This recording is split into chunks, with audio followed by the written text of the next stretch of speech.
సింగంపల్లి గ్రామ పంచాయతీ మాకు మహిళా రిజర్వేషన్ అచ్చుట్ల మరి ఈరోజు మా శాంతాబాయిని నిలబెట్టడం జరిగింది.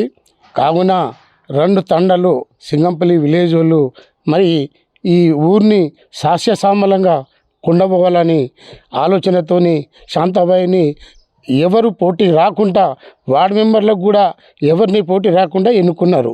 ఎందుకంటే చంద్రబాబు సీఎం ఉన్నప్పుడు నాకు అధికారం లేకుండే, ఆ రోజు మా ఊరికి రోడ్డు లేకుండే, ఆ రోజు నేను రోడ్డు చేపించినాను. ఆ నమ్మకంతోనే నన్ను ఎన్నుకోవడం జరగడం ఖాయమైంది. నేను ఈ సింగంపల్లి విలేజ్ని సామలంగా మంచి అభివృద్ధి చేపిస్తాను. మా సింగంపల్లి విలేజ్లో పాఠశాల ఏర్పాటు చేస్తాను, గ్రామ పంచాయతీని కట్టిస్తాను. మరి నాకు నా ప్రజలు ఈ సర్పంచ్ పదవిని మా భార్యను అప్పజేసిన కాబట్టి ప్రతి ఒక్క నిధులను తీసుకువచ్చి ఈ సింగంపల్లిని అభివృద్ధి చేస్తా అని నా ఒక కోరిక ఉన్నదని ఈరోజు మీ ముంగట టీవీ ముంగట ధన్యవాదాలు చెప్తున్నాను.